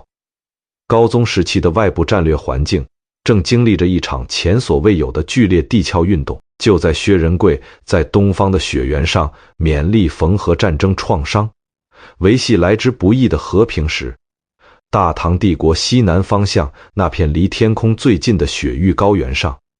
一股足以颠覆整个亚洲格局的新风暴正裹挟着冰冷的雪粒呼啸而来。一个名叫吐蕃的年轻帝国正在那片空气稀薄的苦寒之地疯狂崛起。吐蕃赞普和他的大相论亲临，以惊人的军事扩张速度横扫了青藏高原及其周边的诸多部落。他们不仅吞并了原本依附大唐的吐谷浑，更直接出兵攻陷了安西4镇，彻底切断了大唐通往西域的战略大动脉。安西方面频频告急，800里加急的军报像雪片般飞入长安城的大明宫。唐高宗李治站在大明宫的含元殿上，望着西南方向那张被吐蕃人撕碎的战略地图，眼中燃起了前所未有的怒火与焦虑。吐蕃的重装骑兵展现出了比当年铁勒和高句丽更加恐怖的战斗力，寻常的唐军将领根本无法在高原上抵挡他们的锋芒。帝国需要一位拥有绝对压制力，能够威震天下的无敌统帅去夺回西域的控制权。满朝文武的目光不约而同地越过中原大地，看向了远在辽东平壤城里安抚百姓的那位白发老将。大唐这台庞大的国家机器再次无情地将他从安宁的文官暗读中拔了出来，要求他重新披上那件沾满血污的白色战袍。咸亨元年，一道急诏跨越千山万水送抵平壤。已经57岁的薛仁贵临危受命，被加封为罗嗦道行军大总管。他将率领10万大军，迎着高原上稀薄的空气，向那片他完全陌生的青海湖畔挺进。这位大唐战神根本没有预料到，这场本该是他职业生涯又一次辉煌加冕的西征，竟会因为一条深藏在大唐军队内部的隐形裂缝，演变成一场将他毕生荣誉击碎的死亡陷阱。咸亨元年的长安城再也找不到一丝平定辽东后的轻松。吐蕃帝国在青藏高原上的疯狂扩张，像一块沉重的铅板压在大唐君臣的心头。唐高宗李治将所有的希望都寄托在了刚从平壤被紧急召回的薛仁贵身上。57岁的薛仁贵接过罗嗦道行军大总管的帅印，统帅10万大军，剑指青海湖畔的大飞川。然而，这支庞大的远征军里，不仅有身经百战的关中精锐，还潜伏着一个足以从内部将整支军队彻底撕裂的致命隐患。这个隐患的名字叫郭代峰，朝廷为薛仁贵指派的副总管。在初唐那套严密的门阀士族体系中，郭代峰的身份背景与出身农家的薛仁贵形成了最为鲜明的对比。郭代峰是标准的大唐顶级勋贵子弟，他的父亲郭孝恪是唐初的开国功臣，曾任安西都护，在乞疵战死殉国，是名在史册的名将。郭家世代簪缨，在朝野上下拥有盘根错节的人脉与深不可测的政治资源。郭代峰本人也绝非等闲之辈，他自幼熟读兵书，早年也曾参加过平定高句丽的战役，自视甚高，认为自己是新一代将领中的翘楚。在朝廷的人事任命下达之前，郭代峰一直认为凭自己的资历和家世，完全有资格竞争大总管的帅位。当圣旨当着全军的面宣读，明确他必须屈居薛仁贵之下时，郭代峰那颗被门阀傲慢塞满的胸腔里，瞬间生出了难以遏制的屈辱与愤怒。旧唐书在薛仁贵的传记中，史官用了一句极其精准的话来剖析这种心态：耻在仁贵之下，多为节度。这10个字揭示了古代军队指挥系统中最为可怕的一种现实。副将因为出身和资历上的交金，从骨子里拒绝服从主将的号令。在郭代峰的潜意识里，薛仁贵军功再高，当年也不过是绛州龙门一个连饭都吃不饱的泥腿子，一个靠穿白袍在死人堆里博眼球才爬上来的草根，根本没有资格骑在他这位名臣之后的头上指手画脚。这种源于阶层壁垒的鄙视链，在大唐安逸的朝堂上或许只是一些隐秘的冷嘲热讽，一旦被带到生死攸关的战场上，就会迅速发酵为一场灾难性的指挥权争夺。这支10万人的大军在刚踏出长安城的时候，内部的军心就已经被2股截然对立的力量硬生生拉扯成了2半。薛仁贵习惯了雷厉风行，他的战术决策带着底层将领那种野兽般的直觉和不顾一切的狠辣。郭代峰则习惯了用世家大族的眼光审视战争，处处讲究排场与身份，对薛仁贵下达的各种严苛行军指令总是阳奉阴违。大军逐渐深入西北，地形地貌开始发生剧烈变化。那条隐藏在队伍内部的裂缝被外部极端的环境进一步撕大，他们离开了平坦富庶的关中平原，开始向海拔数千米的青藏高原艰难攀爬。这里的空气稀薄得令人窒息，每迈一步都要消耗平日里几倍的体力。战马在陡峭的山路上喘着粗气，士兵们因为严重的高原反应大面积的头痛、呕吐甚至昏厥。在这种几乎要将人体机能逼到崩溃的恶劣环境下，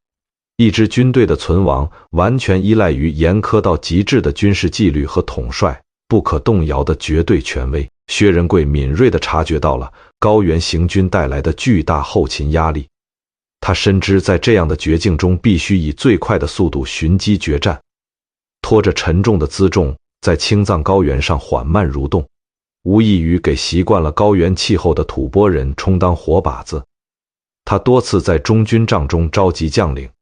反复强调必须保持绝对的机动性，要求各部严格按照预定时间节点抵达战略位置。但作为副总管的郭代峰，每次在军役上都表现得漫不经心，甚至公然对薛仁贵的战术部署提出质疑。郭代峰认为唐军坐拥10万之众，理应结硬寨，打呆仗，步步为营地，稳步推进，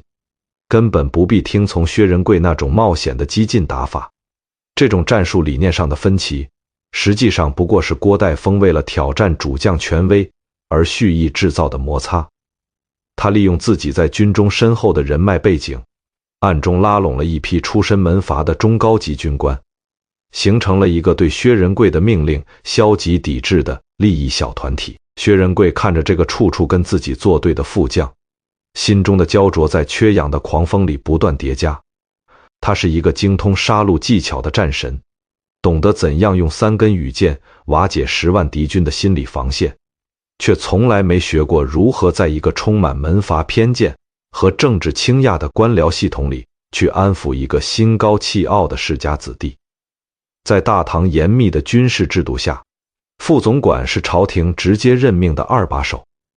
主将虽有指挥权，却不能像对待普通士卒那样随意处置副将。薛仁贵试图用自己在辽东和天山积攒的赫赫威名来压服郭岱峰，却不知道对于那些从小含着金汤匙长大的贵胄而言，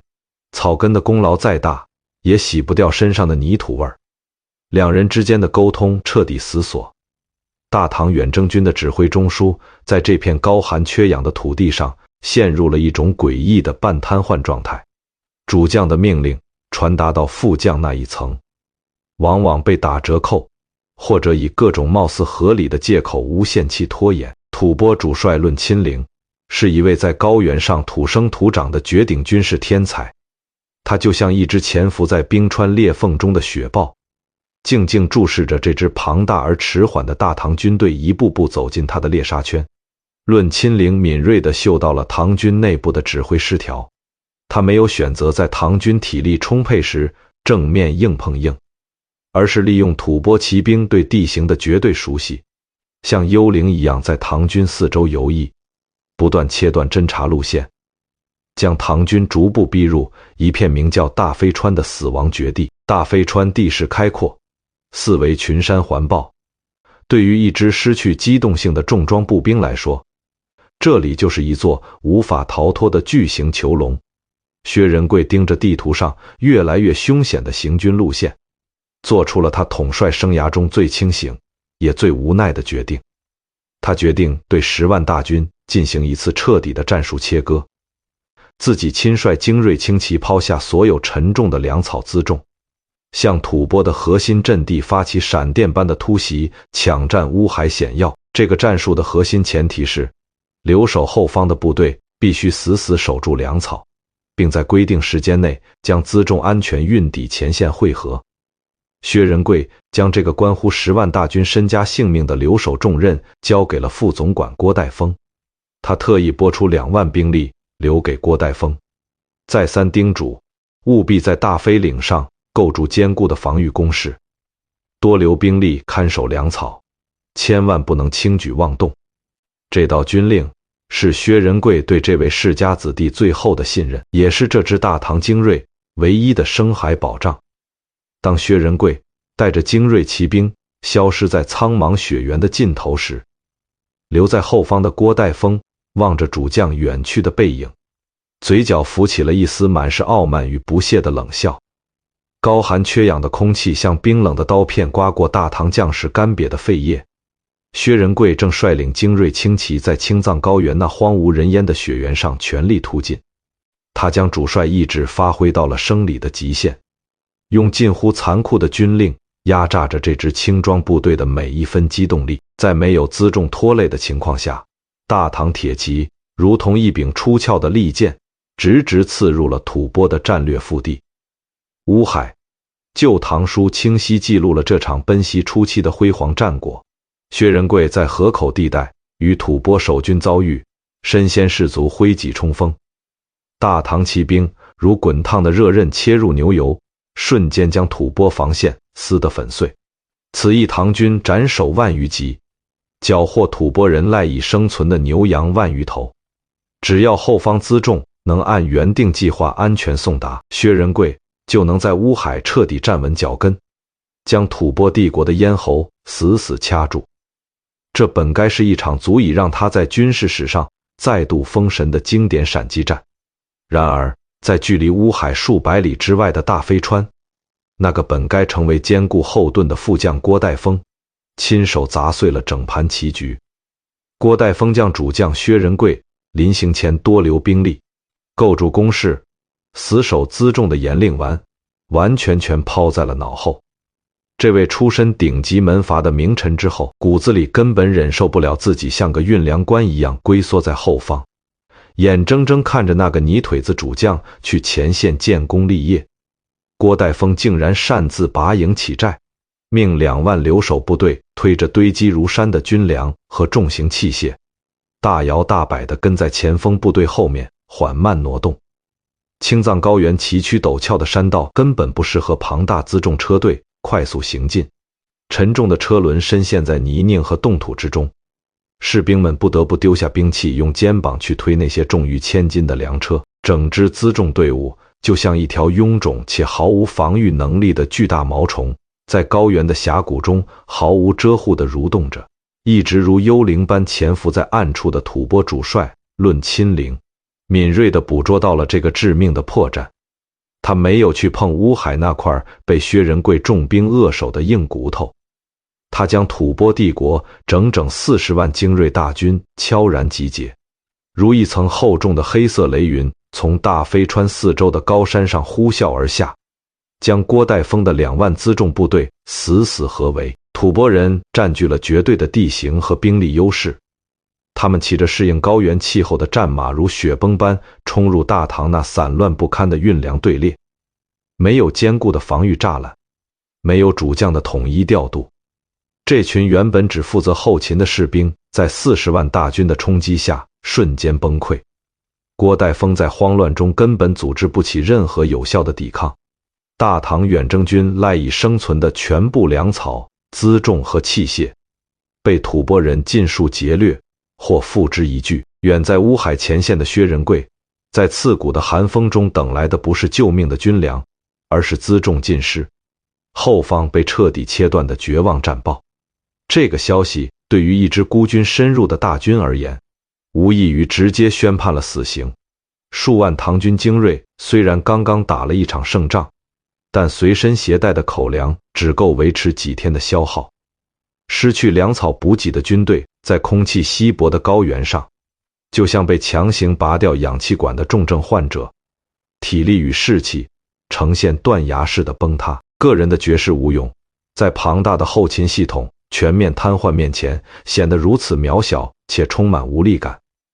薛仁贵手中的长戟可以轻易斩下几十颗吐蕃将领的头颅，却变不出一粒供数万将士果腹的粮食。在极度的饥饿与严寒面前，他只能咬碎了牙关，下令全军放弃即将到手的乌海战略要地，掉头向大飞川方向撤退求生。当薛仁贵那支又冷又饿、疲惫不堪的军队艰难退回大飞川时，等待他们的是论亲陵以逸待劳的40万吐蕃大军。这根本不是一场势均力敌的战斗，而是一座单方面屠杀的修罗场。饿着肚子、高原反应严重的大唐士兵，在吐蕃重装骑兵如海浪般反复冲杀之下，成片地倒在了冰冷的冻土上。刀剑砍入骨肉的沉闷声响和战马临死前的嘶鸣交织在一起，鲜血将大飞川的白雪染成了触目惊心的暗红色。10万大唐远征军精锐在这个连呼吸都困难的死亡囚笼里迎来了全军覆没的凄惨结局。为了保住最后一点残余将士的性命不被赶尽杀绝，这位一生从未在战场上低过头的平民战神做出了他军旅生涯中最屈辱的抉择。他被迫走到吐蕃主帅论亲陵的马前，以大唐行军大总管的身份低头签下了停战求和的盟约。带着满身的伤痕、10万铁甲的冤魂和无尽的屈辱，薛仁贵踏上了返回长安的漫长道路。长安城的太极宫内，唐高宗李治看着那份沾满鲜血的战败奏报，震怒至极。大飞川之战是大唐自建国以来在对外战争中遭遇的最惨痛的一次全军覆没，不仅损兵折将，更将大唐在西域的威望输了个精光。朝廷立刻下令将刚回京的薛仁贵和郭代峰削夺军权，直接打入死牢，交由大理寺严审。面对大理寺官员冰冷刺骨的讯问，薛仁贵没有声嘶力竭地控诉郭代峰的违抗军令，他只发出了那句记录在《旧唐书》中饱含血泪的仰天长叹：今年岁在庚午，星在降楼，不应有失西方。邓艾所以死于蜀，吾之所以败也。他用一句貌似迷信的星象之语，极其苍白地掩盖了自己对大唐门阀体系掣肘的深深无奈。大唐的政治规矩冷酷至极，他不允许主将将战败的全部责任推卸给一个出身名门的副将。作为10万大军的最高统帅，主帅必须为整个指挥系统的崩溃承担最终的代价。高宗李治在震怒之余，终究还是记起了当年万年宫那场凶险山洪中那个徒手攀上宫门，拼死救下自己性命的忠臣。皇家念及那份不可替代的救命之恩，最终免去了薛仁贵的死罪。朝廷下达了最终判决，除名削职，贬为庶民。那件象征无上荣耀的白色战袍被彻底剥夺，那方掌控10万大军生杀大权的总管印信被无情收回。薛仁贵从大唐军界的绝对巅峰重重摔进了无人问津的深渊。他脱下了穿戴20多年的威武铠甲，换上一身粗糙破旧的平民布衣。满头白发的薛仁贵孤独地走出了长安城那高大的城门，身后的繁华与他再无半点关系。帝国官僚系统的运转就是如此冰冷高效。一个失去了利用价值的败军之将，很快就会被淹没在新的奏章和所恶之中。曾经威震天下的白袍神将，如今只能拖着沉重的步伐走向一个充满屈辱与孤独的迟暮之年。大飞川那场染血的风雪彻底冻结了这位平民战神前半生的所有荣耀。被除名削职的薛仁贵，在咸亨元年的凛冽寒风中真真切切地感受到了帝国官僚系统的冰冷与无情。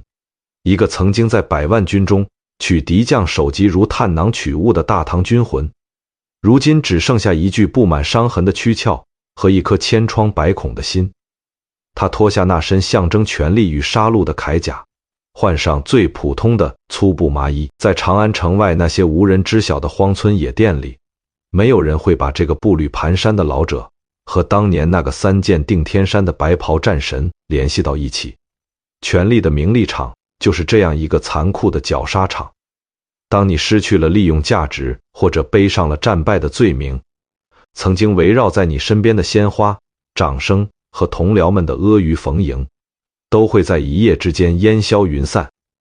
对一个把毕生心血都浇灌在战场上的纯粹军人来说，远离金戈铁马的平民生活，比肉体上的凌迟还让人窒息。他看着自己那双因为常年握持长戟而长满厚重老茧的手，只能无奈地去握住一把生锈的锄头。大唐帝国这台国家机器并没有因为失去一位统帅而停下轰隆隆的运转。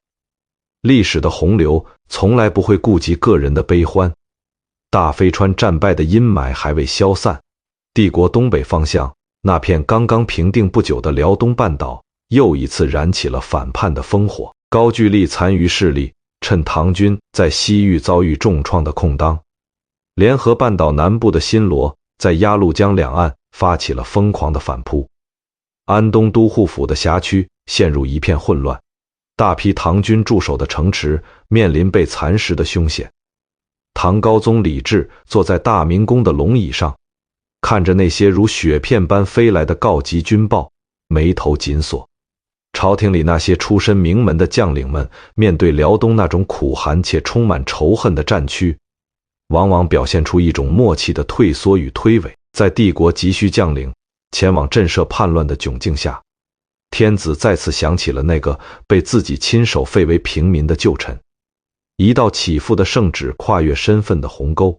降临在那个正在荒野中默默度日的老农面前。正史明确记载，薛仁贵被重新启用，出任吉林道总管。唐代行军道往往以作战目标命名，鸡林道剑指新罗。朝廷要求他立刻启程，前往那片他曾亲手征服过的冰天雪地收拾残局。面对这道呼之即来挥之即去的旨意，薛仁贵没有展现出文人士大夫那种故作清高的推辞，他也没有抱怨朝廷的刻薄寡恩，没有计较自己作为败军之将还能拿到多少实权。他那双原本暗淡无光的老眼，在听到出征命令的那一刻，重新燃起了属于野兽的灼灼光芒。对他而言，哪怕大唐的官僚系统像对待一块抹布一样对待他，需要时拿来擦拭流血的伤口，不需要时弃之强于。只要那件标志性的战袍还能穿在身上，只要那柄沉重的长戟还能握在手里，他就属于战场。年过六旬的老将毫不犹豫地翻身上马，迎着漫天风雪，再次踏上了那条无比熟悉的东北征途。在冰天雪地的辽东战场上，他依然身先士卒，凭借残存的武勇和丰富的战术经验，苦苦支撑着大唐在东方最后的体面。然而命运仿佛总是在他刚看到一丝曙光的时候，再次跟他开一个恶毒的玩笑。在东北拼杀了一段时日后，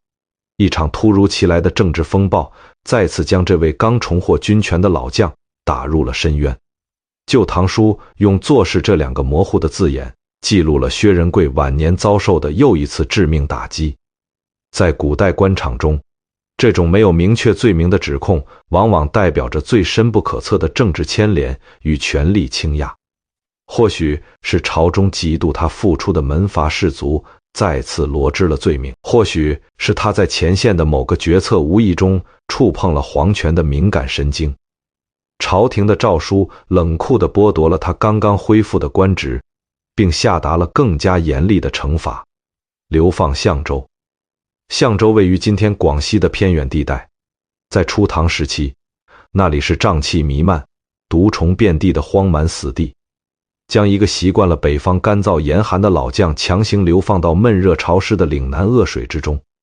这本身就是一种慢性且残酷的肉体摧残。大唐帝国就这样把这位曾经拯救过天子性命的功臣，像丢弃一块废铁一样，远远扔到了帝国的最南端。在相州那段漫长且暗无天日的流放岁月里，薛仁贵强忍着水土不服带来的病痛折磨。他没有像其他被贬谪的官员那样写下哀怨的诗句，他只是默默地望着北方的天空，看着日出日落。这个从底层杀出来的战神，在经历了无数次的大起大落之后，内心早已被打磨得如同岩石般粗糙而坚硬。这种非人的折磨一直持续到仪凤元年，大唐朝廷因为冯玉大赦天下的恩典，薛仁贵才得以活着离开相州，拖着病弱残躯的他跋涉万水千山，重新回到北方那片熟悉的土地上，继续过着隐居的平民生活。几年的蛰伏期转瞬即逝，帝国的外部环境在开耀元年发生了一次重大的战略偏移。此时大唐的核心边患集中在北方和西域，边境线上危机四伏，帝国急需能镇住场子的老将出山。大唐的政治中枢已随着唐高宗的驾辇，从长安转移到了东都洛阳。在洛阳宫那金碧辉煌的大殿里，年近70的薛仁贵再次被天子召见，跪在冰冷的大理石地面上。唐高宗李治看着阶下那个白发苍苍、瘦骨嶙峋的老将，内心深处终于泛起了一丝久违的愧疚与温情。高宗叹了一口气，对着这位经历了无数折腾的旧臣说出了一段在正史中饱含深情的独白：往九成宫遭水，吾卿以为逆矣。意思是当年在万年宫遭遇山洪，如果没有你拼死相救，朕早就被洪水吞没了。高宗继续说道：朕一直感念你这份忠诚，只是后来你在大飞川打了败仗，又因为一些事犯了法，朕才不得不依照国法处置你。如今西边和北边的战事又起，你难道就忍心看着朕为边疆发愁，不重新披挂上阵去替朕指挥大军吗？这番话是一个高高在上的帝王所能放下的最柔软的姿态。李治把过往所有的恩怨和政治清洗一笔勾销，用万年宫那份过命的交情去召唤这位老将体内残存的最后一丝战火。薛仁贵跪在冰冷的地面上，听着皇帝这番肺腑之言，那双干涸的老眼里泛起了点点泪光。他没有提及相州流放时的屈辱，也没有去申辩大飞川战败时被牵累的冤屈，他只回答了一个字：臣遵旨。薛仁贵当场被启授为瓜州长史，又领军卫将军、代州都督，全权负责大唐西线与北线的军事防务。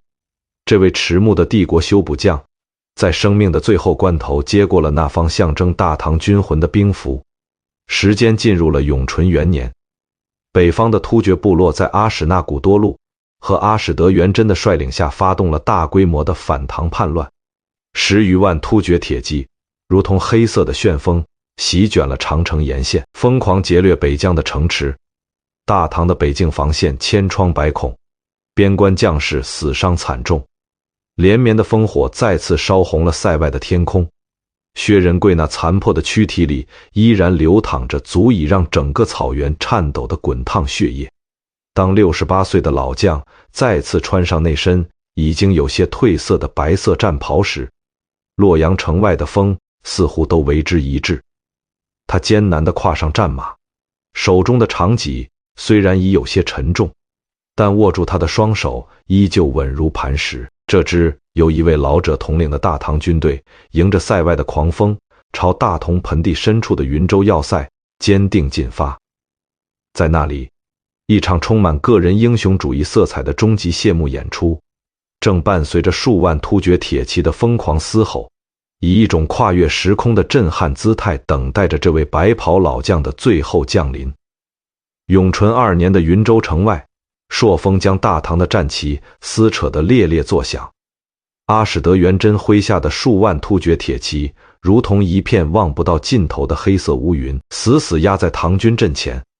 突厥的将领骑在马上，嚣张地朝唐军阵营高声打叹：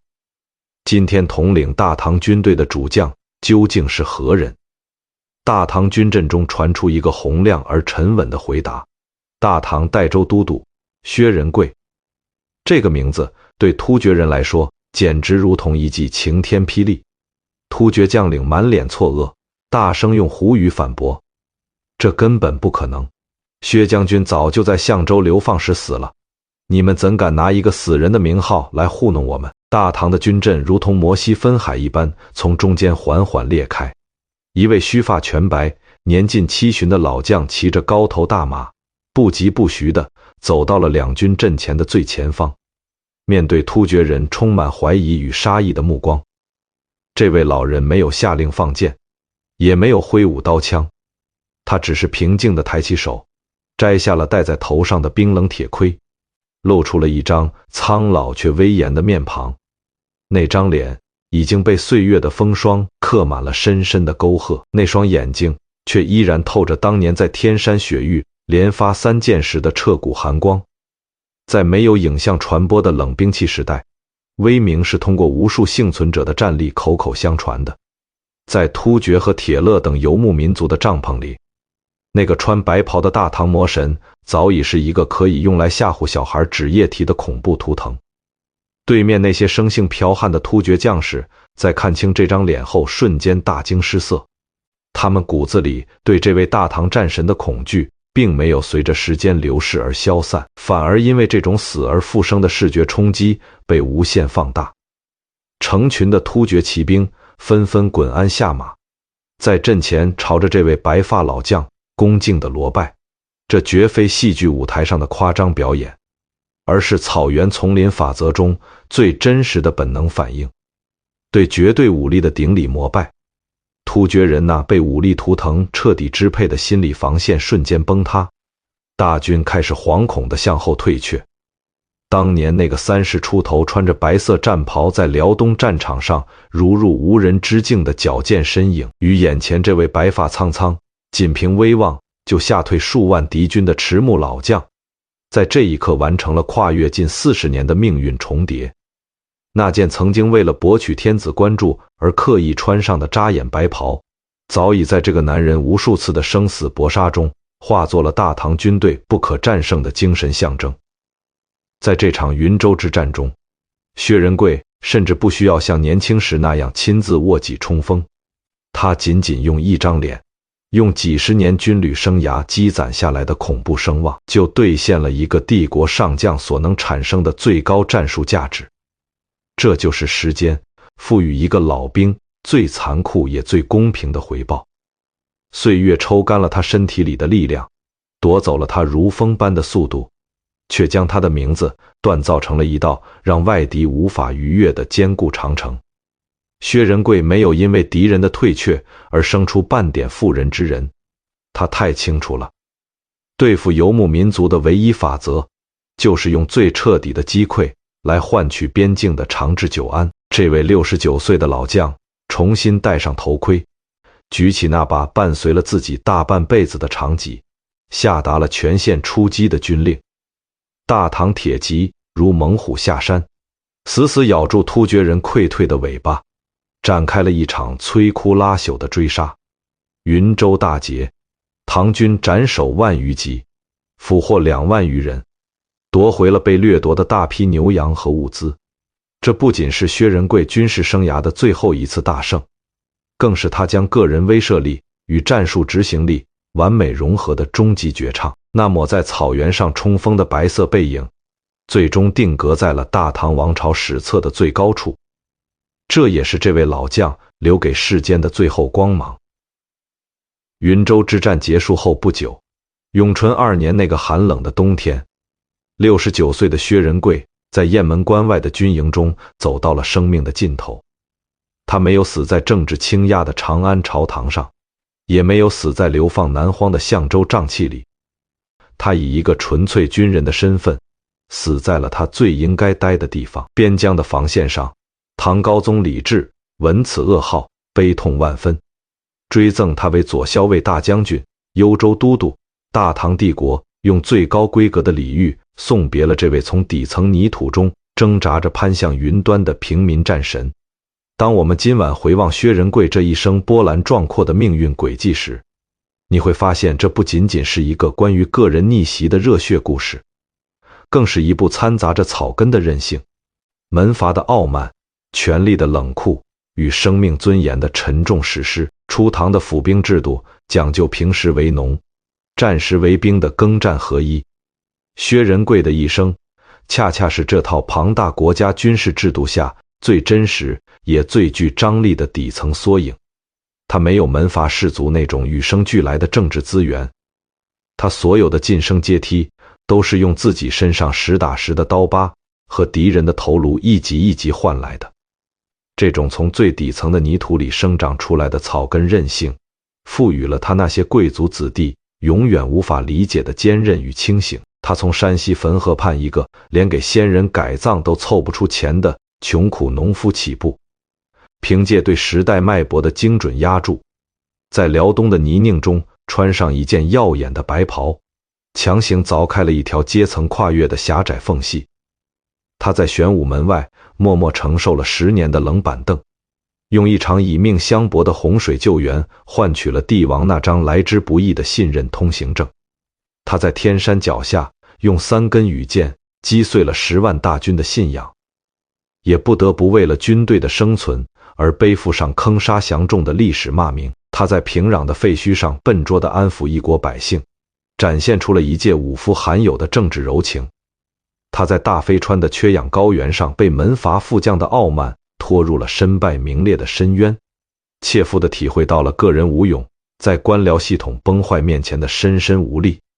他被大唐的政治漩涡无情地抛弃、流放，尝尽了世间的人情冷暖。而当帝国最需要他的时候，他依然拖着残破的病躯，毅然决然地重返他所忠诚的这片疆场。他这一生从来没有真正掌握过自己的命运，他只是大唐这台庞大国家机器上最锋利也最悲情的一把战刀。这把刀在黄土中锻造，在鲜血中淬火，在权力中生锈，最终在边关的风雪中折断。他不完美，他有过大败的屈辱，有过纵容部下抢掠的污点，但他真实的让人心疼。他用自己那伤痕累累的躯体，替那个看似繁华的盛世大唐挡住了无数来自暗处的冷箭。这种不问前程，只求无愧于心的赤子之心，才是他真正能够穿越千年，打动无数后人的灵魂底色。历史的尘埃早已在云州古城的城墙上落满了厚厚一层，那些曾经的战马嘶鸣与刀光剑影，都化作了史书里寥寥几行的冰冷文字。在时间这条永不干涸的长河里，所有的功名利禄、恩怨情仇，最终都会被冲刷得干干净净。唯一能够留存下来的，只有那份属于生命本身的不屈与抗争。无论你身处怎样的低谷，无论遭遇怎样的冷眼与不公，请记住那个30出头时仍然穷困潦倒，却敢于穿上白袍向命运发起决死冲锋的农家汉子。普通人的一生或许无法像他那样在历史上留下赫赫威名，但我们依然可以在自己平凡的生活里保持那份对信念的坚守，学会在漫长的寂寂无名中默默蛰伏，在风雨交加的绝境中紧紧抓住那一线生机。今晚的故事到这里就要落下帷幕了，感谢你在这个漫长的夜里陪我一起走过了薛仁贵那充满传奇与跌宕的一生。请放下你白天所有的防备和焦虑，卸下那些沉重的生活面具，在这份跨越千年的历史长风中，找到属于你自己的那份内心宁静。愿你在梦中听不到那些复杂的利益博弈，也看不到那些令人精疲力竭的人情世故，只有一片纯粹的、温柔的，可以让你完全放松的塞外星空。那是一位白发苍苍的老将军，用尽一生为你守下的一片安宁。